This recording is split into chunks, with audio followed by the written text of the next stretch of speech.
Here's two guys who can handle the truth. I want the truth. You can't handle the truth. But we can. Xavier, Will, Scott, Goebel. RX Muscle Australia proudly presents Aussie Muscle Radio. Yeah!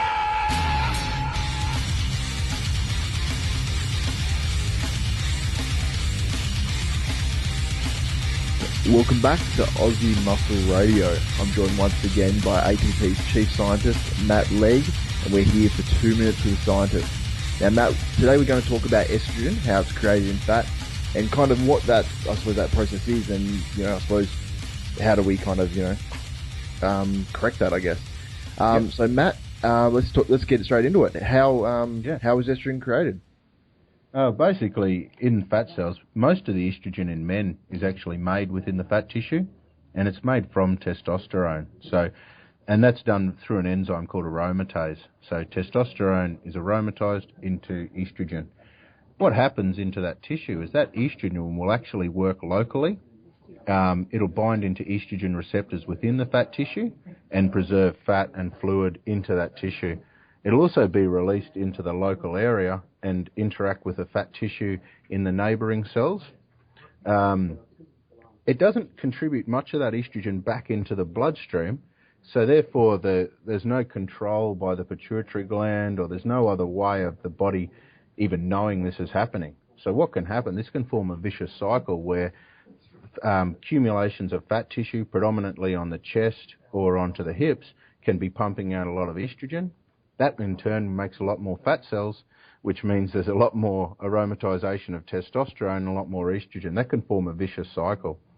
The way to break that cycle is either stop the estrogen production in the local area, try to using aromatase inhibitors, either transdermal ones like the block E3 or pharmaceutical, detoxify the estrogen that does get released back into the body, and for that we use things like, you know, the diindolylmethane, folate, B12, B6, calcium D-glucarate, and alternatively, if you just work hard enough to break down that fatty tissue and really get that fatty tissue gone, there's going to be less of these actual cells there working as a endocrine gland almost. Like a lot of people believe that fat tissue just sits there dormant, but fat tissue it's in a constant state of flux, making chemicals such as inflammation that can contribute to insulin resistance. They call them adipokines. If you ever want to Google it, you can just Google adipokines, and there are groups of chemicals that are released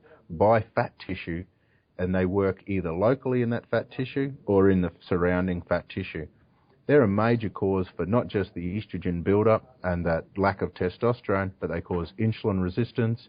They encourage the storage of carbohydrates into that fat tissue, and they also lock up that fat and stop that fat from being released back into the bloodstream. So that's what basically happens. Once that fat tissue gets to a certain percentage in a local area, it's really hard to break that cycle, and you almost need to use like a three-pronged approach: a transdermal product, a oral stuff to detoxify what gets into the bloodstream, and of course heaps of exercise to strip that fat out. Yeah, and I suppose, like, you know, we talked about hormonal profiling and how, you know, fat disposition can change due to, you know, different, hormones like estrogen and insulin and things like that. Where are the problem areas for estrogen? Like you said, the chest and hips, is that right?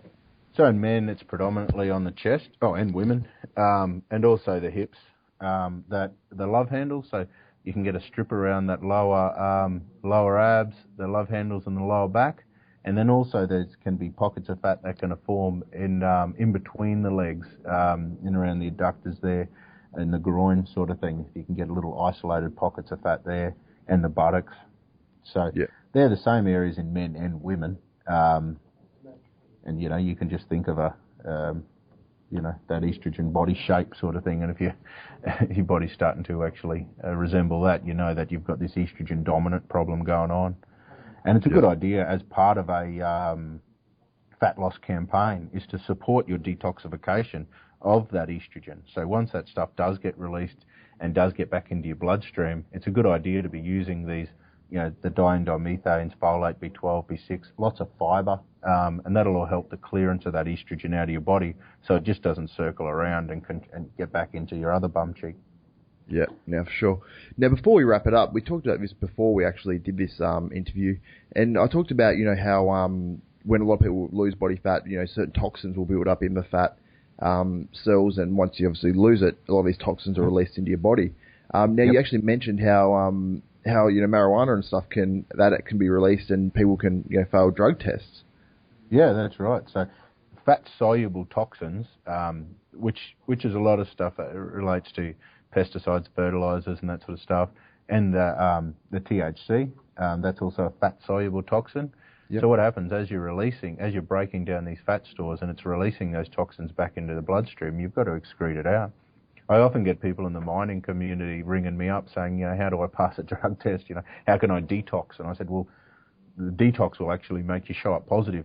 The best thing you can do is stop your detox, let this stuff just sit in storage, and because otherwise the more you detox, the more you release, the more you're going to excrete.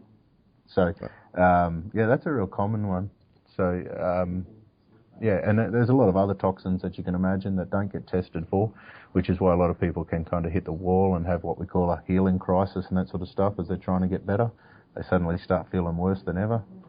Yeah, it's actually amazing. A lot of these things, it's like when maybe someone has cancer and they're getting chemotherapy, when they're actually getting the chemo drug is actually leaving their body, they can actually get, that's what they get sick from. So a lot of these things, it's just when you're actually healing and getting better is actually when you get sick. So it's kind of funny like that when you detox and do things like that. Sometimes you might feel a little bit off because the toxins are actually leaving your body. Yeah, it's like when we got a cold and a flu, for example. It's the immune system that makes you feel lousy, not necessarily the bug. So some people will say, I never get sick, or, I can be exposed to all these illnesses all the time and never get any symptoms of sickness. It's like, well, man, maybe you don't have an immune system, because it's actually the immune system that causes the aches and pains, the fevers, the snot, So often when our immune system's recruited to help us clear out toxins or whatever, or deal with these sort of things, as our immune system picks up, it starts doing a bit of a clean-up. We start feeling pretty lousy. They do call it the healing crisis and that sort of stuff. So you believe some people that maybe don't get, like, quote-unquote, sick as much as other people, they might not be as healthy? Yeah, that's right. I mean, it's a common thing that we learn within the naturopathic college is the people that actually come to us and say, geez, I've got this full-blown cancer. They're the ones that are saying, and I can't understand why I got it because I never get sick. I'm healthy as I haven't been sick forever, and all of a sudden I find I'm full of cancer. It's like, wow, maybe, the actual healthier ones are the ones that do get a couple of immune reactions a couple of times a year when they do get exposed to something. They don't just carry this stuff around. I'm glad, because I always seem to be sick. I always seem to be getting, like, whatever flu's going around, I always seem to kind of pick it up, unless I knock it on its head and take a lot of vitamin C and echinacea and all that kind of stuff, and generally I'll get it and come down with it quite bad. So so the key is for us to, when we get an exposure to stuff, we should expect our immune system our first line of defence to reject it, and in that case it should cause some local responses such as a bit of mucus production, some sort of flushing reactions. We still don't want it to get past that first line defence, so if it's getting past that and it's fully destroying your whole body, well, maybe your immune system needs a little bit of a pick-up, and maybe at the level of the mucosal immunity, improving your ability to have a stronger first-line defence, which is working on your mucosal immunity with things like probiotics and certain nutrients such as vitamin C and carotenoids from the diet. Yep, sure. Now, Matt, we went a little bit over our 2 minutes this time, but I think we got a lot of valuable information out there. I encourage everyone out there to try the ATP Science products. You can go to ATP Science or sciences.com.au? Just science, science.com. ATPscience.com. Excellent. So I suggest everyone checks that out and has a deeper look into these products, because they're all formulated by Matt. And obviously, as you know, and what you can tell from talking to Matt, he has a lot of knowledge. So that's it for us this week, Matt. And if anyone has any questions, please send them through to me at xavierwills@rxmuscle.com.au. Aussie Muscle Radio is a presentation of RX Muscle Australia. The truth in Australian bodybuilding. Visit rxmuscle.com.au for all the latest bodybuilding news, videos, contest coverage, and so much more. Tune in next week at this same time for another round with Xavier Wills and Scott Goebel, only on Aussie Muscle Radio.